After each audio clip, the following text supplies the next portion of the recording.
Hello बच्चों, कैसे हैं। 1 अप्रैल से तो आपका डिलेट की एग्जाम स्टार्ट होने जा रही है। और देखिए, आपका साइंस का एग्जेक्टिव क्वेश्चन हम बता रहे हैं और 100 क्वेश्चन एग्जेक्टिव दे रहे हैं साइंस का। और देखिए देखिए इसमें किस प्रकार है। बिहार डिलेड, बिहार डिलेड और है ना। और परीक्षा तिथि जारी हो गई है। इस दिन होगा एग्जाम। 1 अप्रैल से 28 अप्रैल तक आपकी एग्जाम होगी और बीच में भी आपका गैप है, ठीक ना। अब उसका बाद देखिए कि किस टाइम में सेंटर पर जाना है और किस प्रकार हमको किस टाइम में अंदर हिलना है गेट के अंदर, तो सारे सिस्टम को आपको बता दे रहे हैं। देखिए, बिहार राज्य के अंतर्गत विभिन्न राज्य जिलों में है, विभिन्न जिलों में पटना, भोजपुर, भागलपुर, सारण, छपरा, सीवान, दरभंगा, गया, मुजफ्फरपुर एवं पूर्णिया में आपका सेंटर है डिलेट का है। 9 जिले में सेंटर है। अब इसका देखिए है ना, प्रथम पाली और 2 पाली में इसका एग्जाम होगी। प्रथम पाली और द्वितीय पाली में एग्जाम होगी। इसका टाइम, अब इसका क्या है, प्रथम पाली द्वितीय पाली में इसका एग्जाम होगी। और इसका टाइम डेट देख लीजिए। जो भी बच्चों को टाइम डेट नहीं पता है कौन कौन से सेक्टर में कौन कौन सी पाली में एग्जाम है, इसका आप स्क्रीन शॉट ले लीजिए। इसका आप स्क्रीन शॉट ले लीजिए और लेकर आप रख लीजिए कि जो भी टाइम है, जहाँ जहाँ सेंटर है, आपको 9 जिले में सेंटर है। और वो है ना, जिस जिस टाइम में आपका सेंटर है वो आपका ले लीजिए और किस टाइम में एग्जाम है उसका आप ले लीजिए, स्क्रीनशॉट ले लीजिए। ठीक है बच्चों, अब हम एग्जेक्टिव क्वेश्चन को स्टार्ट करते हैं। और आराम से पूरी वीडियो का स्किप नहीं कीजिएगा। आपका इम्पोर्टेंट क्वेश्चन है, बहुत सर्च कर कर हम क्वेश्चन को आज हम आप लोग के लिए तैयार किए हैं। और इस क्वेश्चन को बहुत ढंग से पढ़ लीजिएगा और लाइक और सब्सक्राइब कीजिएगा। और जितना भी आप शेयर कीजिएगा उतने हैं आपके लिए। कमेंट भी कीजिएगा और हम लोग के आपके कमेंट से और बहुत एग्जेक्टिव क्वेश्चन साइंस का। देखिए, बिहार टेट 2024 का एग्जाम का हम बता रहे हैं। सिर्फ आंसर, क्वेश्चन और आंसर हम दे रहे हैं। आपका इंपॉर्टेंट है, बहुत शॉर्ट में हम बता रहे हैं बच्चों को। बहुत डिटेल टाइम आप लोग के पास नहीं है, बहुत डिटेल से हम सर्च किए क्वेश्चन को और हम स्टार्ट कर रहे हैं। पहला क्वेश्चन स्टार्ट कर रहे हैं कि मनुष्य है ना, हृदय से, पहला क्वेश्चन है कि हृदय से रक्त को संपूर्ण शरीर में पंप किया जाता है। देखिए, हमारे हृदय से, हमारे हृदय से, हृदय से है ना, हृदय से है ना, रक्त को पंप किया जाता है। रक्त को माने ब्लड को पंप किया जाता है तो किसके द्वारा होता है, तो निर्ले के द्वारा होता है। किसके द्वारा होता है, निर्ले के द्वारा होता है। किसके द्वारा होता है, निर्ले के द्वारा होता है। आप आंसर में निर्ले लगाइएगा।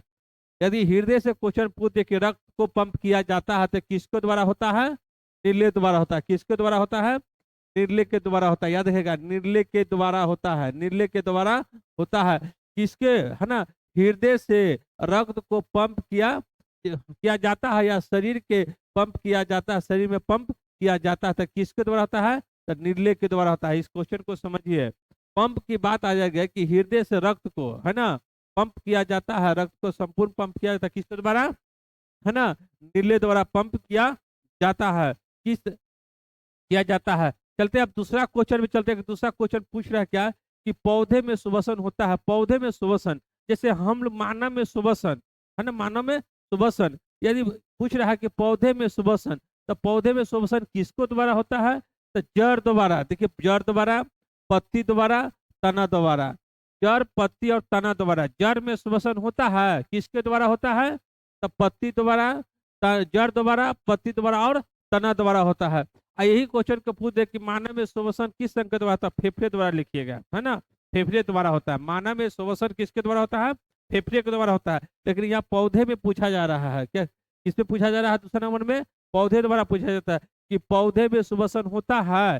तो पौधे में श्वसन होता है या पूछ देगा कि किस अंग के द्वारा होता है, तो याद रखिएगा, जड़ द्वारा, पत्ती द्वारा और तना द्वारा। याद रखिएगा, याद रखिएगा, बहुत इंपॉर्टेंट क्वेश्चन ये है बच्चों आपको।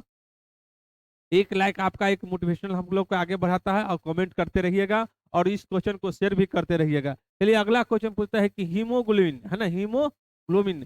अब हीमोग्लोबिन किसमें पाया जाता है, हीमोग्लोबिन किसमें पाया जाता है, तो रक्त में पाया जाता है। याद रखेगा, हीमोग्लोबिन किसमें पाया, क्वेश्चन पूछते हीमोग्लोबिन से कि हीमोग्लोबिन किसमें पाया जाता है, रक्त में पाया जाता है। तो देखिए क्वेश्चन क्या है कि हीमोग्लोबिन की कमी से कौन सी रोग होता है, हीमोग्लोबिन की कमी से कौन सा रोग होता है। यदि हमारे शरीर में रक्त कम जाए, रक्त में हीमोग्लोबिन कम जाए तो कौन सा होगा, तो इसको लिखिएगा एनीमोनिया, है ना, एनीमोनिया। एनीमोनिया बीमारी होता है, एनीमोनिया बीमारी होता है। जो रक्त हमारा शरीर में कम जाता है तो निमोनिया की बीमारी उत्पन्न होता है। चलिए अगला क्वेश्चन देखते हैं कि मनुष्य के शरीर की सबसे लंबी ग्रंथि, मनुष्य के शरीर में है ना, मानव के शरीर लिख दे या मनुष्य के शरीर में लिख दे तो उसके सबसे बड़ी ग्रंथि क्या है? यदि मानव के शरीर में सबसे बड़ी ग्रंथि का नाम बताएं। मनुष्य में कौन सी सबसे बड़ी ग्रंथि है ना? यदि मानव में सबसे बड़ी ग्रंथि के नाम लिखे, इस तरह से क्वेश्चन में पूछते हैं तो लिखिएगा अकृत में। किसमें? अकृत को हम कहते हैं। किसको कहते हैं? या कृत को कहते हैं। किसको कहते हैं? अकृत को कहते हैं। अकृत को कहते हैं। चलिए 5वां नंबर क्वेश्चन चलते हैं। 5वां नंबर को कहते हैं कि एक वयस्क मनुष्य के शरीर में कितने दांत होते हैं? देखिए एक वयस्क मनुष्य के है ना, एक वयस्क मनुष्य के है ना मुंह में कितने दांत होते हैं? यदि जोड़े पूछ दे है ना, जोड़े में जोड़े पूछ दे तो है ना, जोड़े पूछ नहीं रहा है, यहाँ कह रहा है कि एक वयस्क मनुष्य के शरीर में कितने दांत होते हैं? तो याद रखिएगा 32 होते हैं। जोड़ा में पूछ देगा तो 16 है ना, 16 दूनी 32 होता है। तो जोड़ा में कितना ऊपर नीचे मिलाकर 2 जबड़े होते हैं, 2 जबड़े के ऊपर 16 ऊपर होते हैं और 16 नीचे होते हैं। तो कुल मिलाकर कितने हो गए?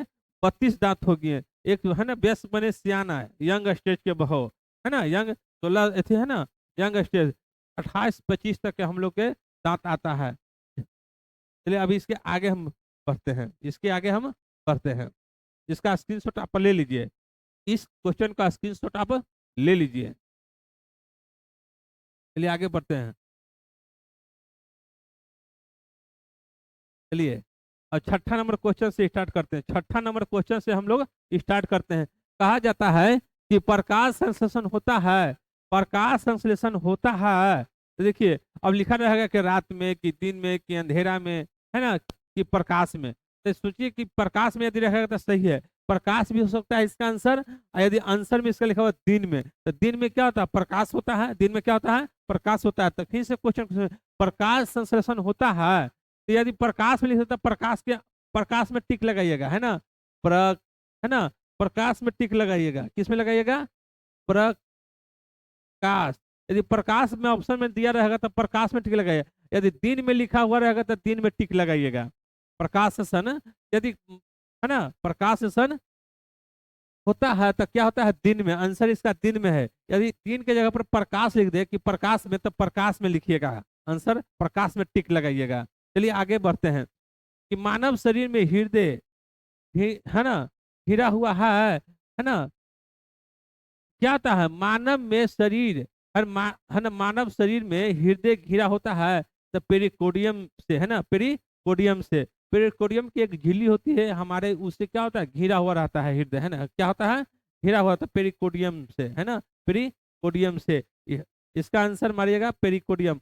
मानव शरीर में हृदय घिरा हुआ होता है, मतलब घिरा हुआ होता है तो क्या चीज, हृदय क्या चीज से घिरा होता है? तो है ना पेरिकोडियम से है ना, पेरिकोडियम से। अब अगला क्वेश्चन चलते हैं, 8वां क्वेश्चन चलते हैं कि है ना ब्रिक के है ना रचनात्मक एवं क्रियात्मक इकाई को कहते हैं हृदय है ना, ब्रिक के रचनात्मक एवं क्रियात्मक इकाई को कहते हैं। ब्रिक के है ना, देखिए ब्रिक के रचनात्मक एवं क्रियात्मक इकाई को कहते हैं, रचनात्मक एवं क्रियात्मक इकाई को कहते हैं। तो क्या कहते हैं इसको?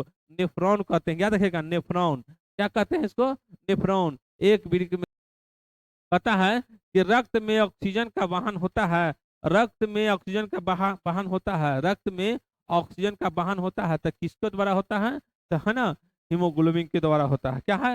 हीमोग्लोबिन। हीमोग्लोबिन क्या करता है कि ऑक्सीजन को क्या करता है? कुछ तोड़ देता है, रिएक्शन करता है तो ऑक्सी हीमोग्लोबिन बनता है। ऑक्सी हीमोग्लोबिन से क्या बनता है ना, कार्बोक्सी हीमोग्लोबिन बनता है। फिर उसका कार्बन डाइऑक्साइड के रूप में हम लोग बाहर निकाल देते हैं, कार्बन डाइऑक्साइड के रूप में क्या करते हैं? बाहर निकाल देते हैं। चलिए 10वां नंबर क्वेश्चन देखते हैं। 10वां नंबर क्वेश्चन देखते हैं।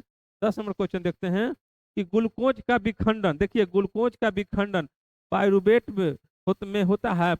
ग्लूकोज का विखंडन पायरुवेट में होता है, पायरुवेट में होता है। यह प्रक्रम संपूर्ण होता है, यह संपूर्ण है ना, यह क्रिया संपूर्ण होता है, यह संपूर्ण होता है तो किसमें होता है? याद रखिएगा ग्लूकोज का विखंडन माइटोकॉन्ड्रिया में होता है। याद रखिएगा ग्लूकोज का विखंडन क्या होता है? माइटोकॉन्ड्रिया में। पूर्ण पूर्ण कहाँ होता है ना, यह प्रक्रम पूर्ण होता है तो किस में होता है? तो माइटोकॉन्ड्रिया में होता है। याद रखिएगा माइटोकॉन्ड्रिया में होता है, माइटोकॉन्ड्रिया में होता है। चलिए आगे वाला क्वेश्चन देखते हैं, आगे क्वेश्चन देखते हैं। चलिए आप स्क्रीनशॉट ले लीजिए, ये भी क्वेश्चन का आप स्क्रीनशॉट ले लीजिए, बहुत इंपॉर्टेंट क्वेश्चन है आपका, स्क्रीनशॉट लीजिए। चलिए आगे बढ़ते हैं।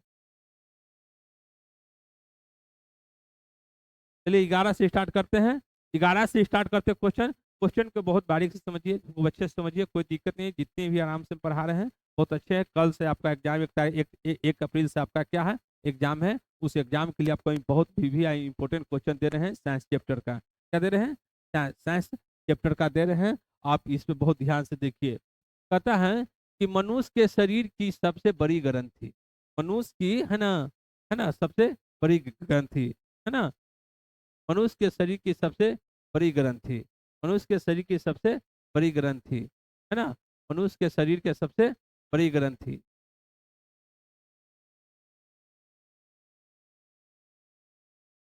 मनुष्य के शरीर के सबसे बड़ी ग्रंथि, मनुष्य के शरीर के सबसे बड़ी ग्रंथि। अब देखिए मनुष्य के सबसे शरीर के सबसे बड़ी ग्रंथि लीवर को कहते हैं। क्या कहते हैं, लीवर को कहते हैं। जो यकृत होता है, क्या होता है, यकृत को हम कहते हैं, यकृत को कहते हैं। इस प्रकार से कहते हैं मनुष्य के शरीर के सबसे बड़ी ग्रंथि यकृत या लीवर भी इसको कहते हैं। क्या कहते हैं इसको, लीवर भी कहते हैं और यकृत भी कहते हैं। आगे क्वेश्चन हिंदी में बताए थे।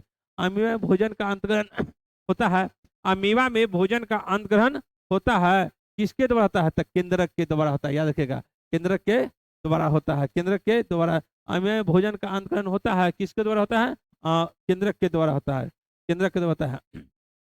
देखिए 13 नंबर क्वेश्चन कि मनुष्य के शरीर में सांस लेने और छोड़ने की क्रिया को क्या कहते हैं, तो वाच कहते हैं। क्या कहते हैं, तो वाच कहते हैं, तो वाच कहते हैं। मनुष्य में से मनुष्य के शरीर है, मनुष्य के शरीर में सांस लेने और सांस छोड़ने की क्रिया को क्या कहते हैं, स्ववाच कहते हैं, स्ववाच कहते हैं। चलिए 14 नंबर क्वेश्चन चलते हैं। मानव शरीर में ट्रेकिया की लंबाई कितनी होती है, मानव शरीर में, हम लोग मानव है तो हमारी ट्रेकिया की लंबाई, ट्रेकिया की लंबाई कितनी होती है, 11 सेंटीमीटर। कितना होता है, 11 सेंटीमीटर, है ना, 11 सेंटीमीटर होता है। चलिए आगे हम चलते हैं, आगे बढ़ाते हैं क्वेश्चन को, क्वेश्चन को आगे बढ़ाते हैं। और लाइक और शेयर इस क्वेश्चन को करते रहिएगा, लाइक और शेयर करते रहिएगा बच्चों।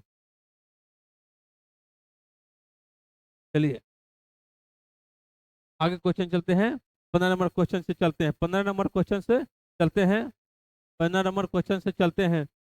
प्रकाश संश्लेषण में ऑक्सीजन बाहर निकलता है, प्रकाश संश्लेषण में कहता है कि प्रकाश संश्लेषण में ऑक्सीजन बाहर निकलता है, प्रकाश संश्लेषण में ऑक्सीजन बाहर निकलता है, तो किसको द्वारा निकल रहा है ऑक्सीजन, जल के, किससे, जल से निकल रहा है। जब वाष्पोत्सर्जन से, है ना, वाष्पोत्सर्जन से क्या होता है, जब सूर्य का प्रकाश है ना, प्रकाश संश्लेषण होता है तो उसमें क्या होता है, जब छोड़ा जाता है ऑक्सीजन तो उसको द्वारा क्या निकलता है, जल के, जल से निकल रहा है ऑक्सीजन, है ना। जल का सूत्र होता है H2O, तो ऑक्सीजन है ना, तो जल के द्वारा क्या निकल रहा है, ऑक्सीजन निकल रहा है, जल के द्वारा क्या निकल रहा है, ऑक्सीजन निकल रहा है। चलिए आगे चलते, अगला क्वेश्चन। मनुष्य के आहार नल की कौन सी रचना अवशेषी अंग है, अवशेषी अंग है, क्योंकि कोई मनुष्य के शरीर में है लेकिन कोई कार्य का नहीं है। तो हमारे शरीर के कोई कार्य है, अपेंडिक्स है, क्या है, अपेंडिक्स है, जो अवशेषी अंग है, उसका कोई कार्य नहीं है, उसका कोई कार्य नहीं है। तो कौन सा है, मनुष्य के शरीर में कोई अवशेषी अंग है या अवशेषी अंग है, इस तरह से भी क्वेश्चन आएगा। तो का दिए यहाँ लिखिएगा कि अपेंडिक्स, क्या लिखिएगा, अपेंडिक्स लिखिएगा। चलिए अगला क्वेश्चन 17 नंबर क्वेश्चन चलते हैं, 17 नंबर क्वेश्चन चलते हैं बच्चों। 17 नंबर क्वेश्चन को देखिए, कहता है कि एक स्वस्थ व्यक्ति का, है ना, सामान्य रक्तचाप कितना होता है, रक्तचाप कितना होता है, रक्तचाप कितना होता है, एक सामान्य मनुष्य का रक्तचाप कितना होता है, तो है ना, तो 80/120, 80/120 होता है, कितना है ना, एक मनुष्य का रक्तचाप कितना होता है, 80/120 होता है। चलिए आगे चलते हैं, अगला क्वेश्चन 18 नंबर चलते हैं कि रक्त प्लाज्मा में मौजूद प्रोटीन का प्रतिशत होता है। देखिए रक्त में प्लाज्मा का कितना प्रतिशत होता है, प्रोटीन होता है ना, रक्त प्लाज्मा में प्रोटीन कितना परसेंट होता है, ये बहुत क्वेश्चन इंपोर्टेंट है।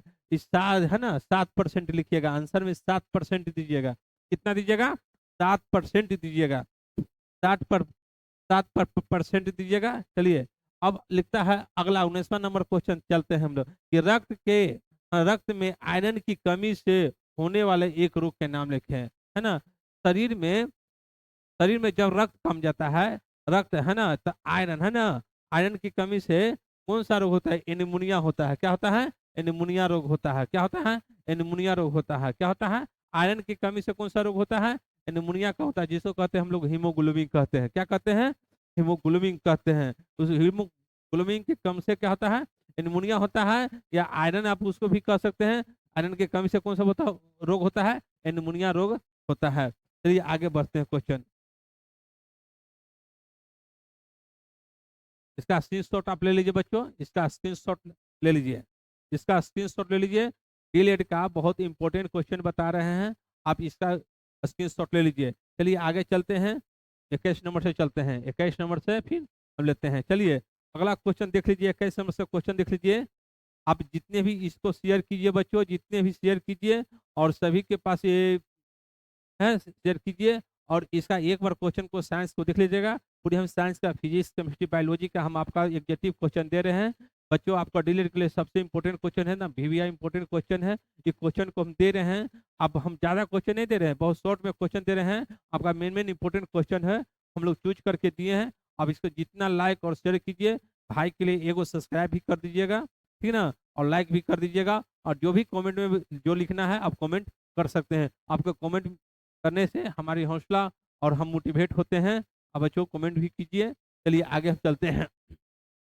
कहता है कि एक सामान्य व्यक्ति में हृदय की धड़कन की गति होती है 70 से 80%, है ना। 70 से 80 प्रति मिनट, 70 से 80 प्रति मिनट होता है एक सामान्य व्यक्ति के हृदय की धड़कन की गति। हृदय की धड़कन के जो हम लोग के हृदय है, ये फक फक फक करता है, तो क्या करता है? धक धक या फक फक करता है, तो कितना हमको है ना प्रति मिनट करता है? तो 70 से 80 प्रति करता है 1 मिनट में। 70 से 80 बार धक धक करता है, याद रखिएगा। 70 से 80 बार हम लोग को धक धक करता है। चलिए आगे चलते हैं, है ना। हीमोग्लोबिन उपस्थित होता है, हीमोग्लोबिन किस में उपस्थित होता है? याद रखिएगा, क्वेश्चन पूछ दे कि हीमोग्लोबिन किस में उपस्थित होता है, तो याद रखिएगा कि हीमोग्लोबिन लाल कनकाओं में होता है, लाल रक्त कनकाओं में होता है, लाल रक्त कनकाओं में होता है। हीमोग्लोबिन किस में होता है? तो लाल रक्त में होता है, याद रखेगा। यदि लाल रक्त दिखता है तो उसमें लिखिएगा, आंसर मारिएगा, लेकिन लाल रक्त में होता है, याद रखेगा। हीमोग्लोबिन किस में उपस्थित होता है? तो लाल रक्त में होता है हीमोग्लोबिन। या आयरन भी कह सकते हैं कि आयरन किस में उपस्थित होता है? तो लाल रक्त में होता है, याद रखिएगा। क्वेश्चन को पलट के भी पूछ सकता है, बहुत क्वेश्चन कंफ्यूज में डाला जाता है ना। और कंफ्यूज वाला क्वेश्चन को सोच समझ कर आप, सीटीबीसी एग्जाम है, ऑनलाइन एग्जाम आप लोग का है, बहुत ध्यान से एग्जाम दीजिएगा।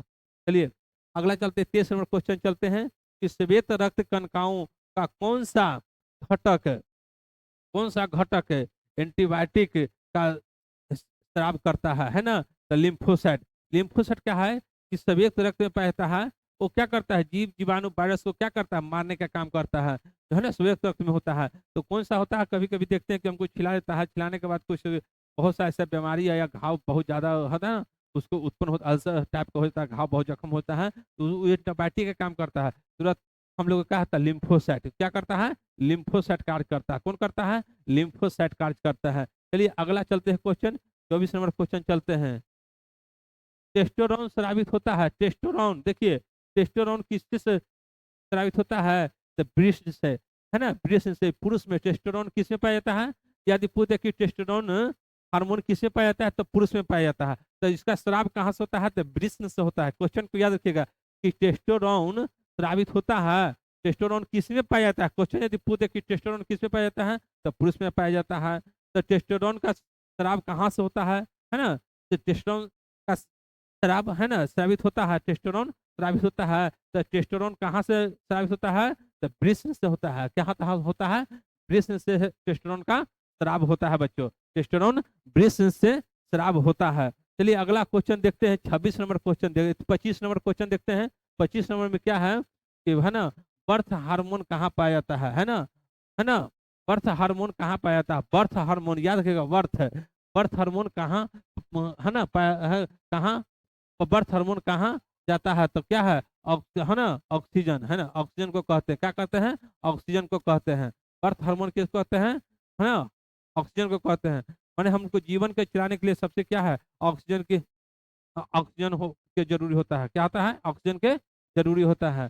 26 नंबर क्वेश्चन देखिए, 26 नंबर क्वेश्चन देखिए, 26 नंबर क्वेश्चन में क्या है कि दो न्यूरॉन के संपूर्ण बिंदु को क्या कहते हैं, है ना, दो, है ना, दो नेफ्रॉन के जोड़ता है, नेफ्रॉन के जो जोड़ता है ना, दो, है ना, नेफ्रॉन को संपूर्ण बिंदु को क्या कहते हैं, दो गांठ होता है नेफ्रॉन के, तो उसको बिंदु को क्या कहते हैं, तो सिनेप्स कहते हैं, क्या कहते हैं, सिनेप्स कहते हैं, उसको क्या कहते हैं, इसको सिनेप्स कहते हैं। दो बिंदु को जो जोड़ता है उसको गांठ जो होता है बीच में खाली स्थान होता है उसको क्या कहते हैं, सिनेप्स कहते हैं, क्या कहते हैं उसको हम लोग सिनेप्स कहते हैं।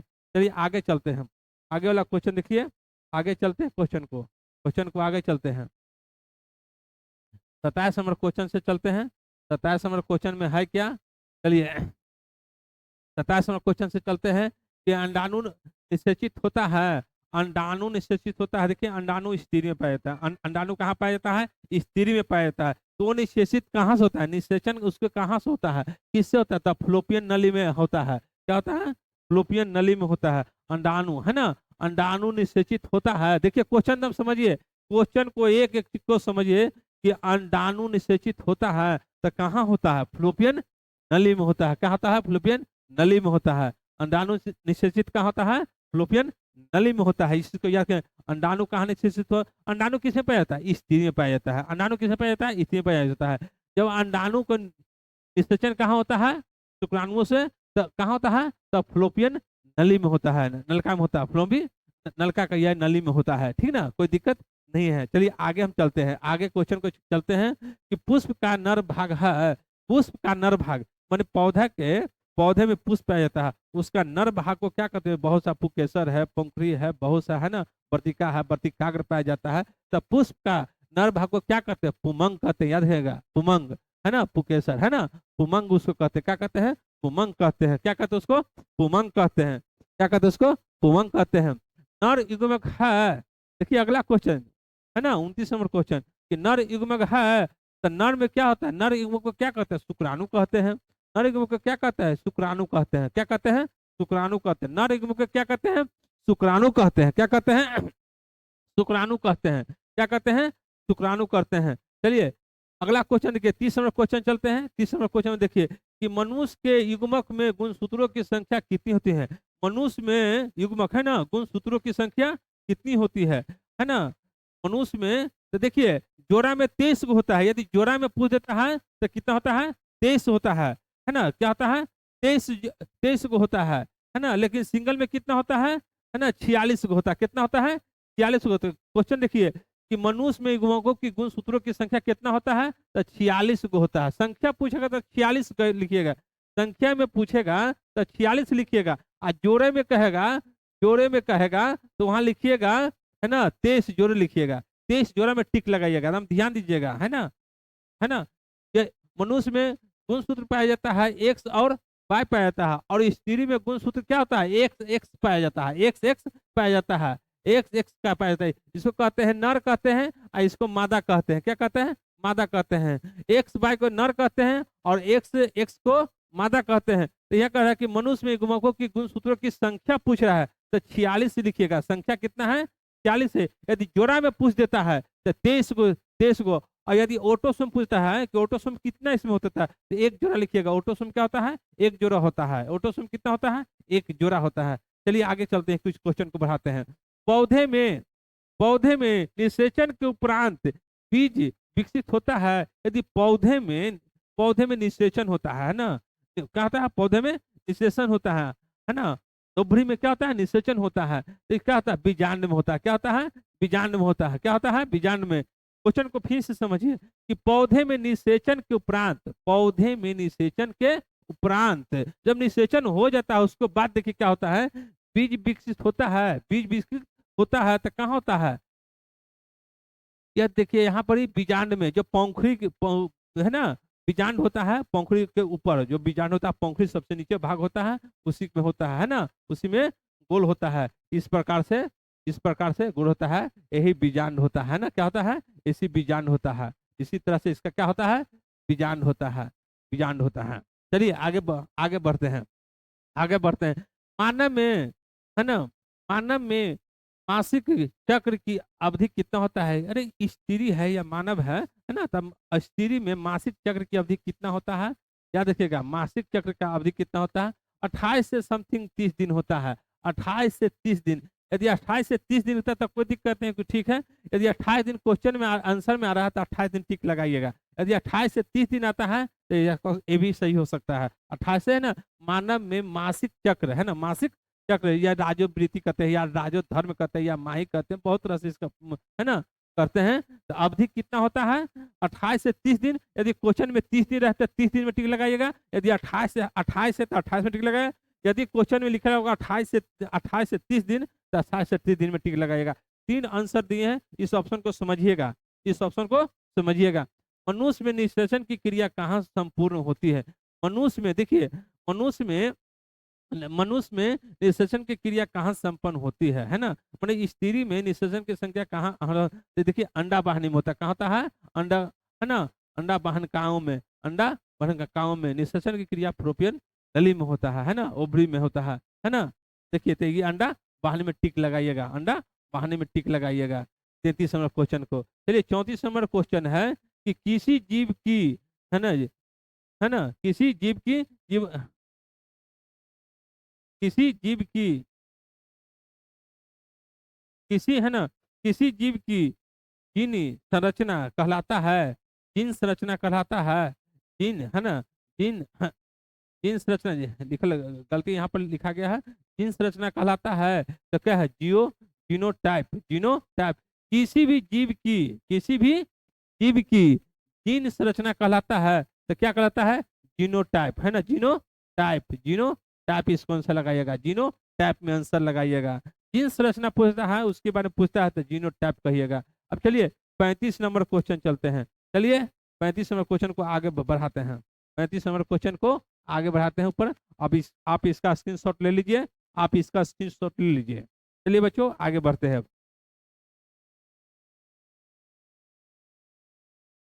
चलिए, कहता है मेरुदंड की, है ना, रक्षा करता है, मेरुदंड की रक्षा करता है केसरुक दंड, है ना, केसरुक दंड के, है ना, कसरुक दंड, कैसे रुक दंड कहते हैं, कैसे रुक दंड कहते हैं। चलिए यहाँ से आपका बायोलॉजी का चैप्टर समाप्त हुआ। और फिजिक्स के लिए फिर हम आगे बढ़ेंगे और फिजिक्स के लिए हम एक और चैप्टर बनाएंगे। अब बायोलॉजी का चैप्टर हम दे दिए हैं, आप देख लीजिएगा। और बच्चों जितना लाइक और शेयर कीजिए और इससे हम बहुत मोटिवेट होंगे। और जितना लाइक और शेयर कमेंट कीजिए बच्चों, आपका डिलीट के एग्जाम के लिए साइंस का, फिजिक्स, केमिस्ट्री, बायोलॉजी का क्वेश्चन देंगे और एसएससी का क्वेश्चन भी देंगे बच्चों, के जीएस भी देंगे। जय हिंद, जय भारत बच्चों, थैंक यू।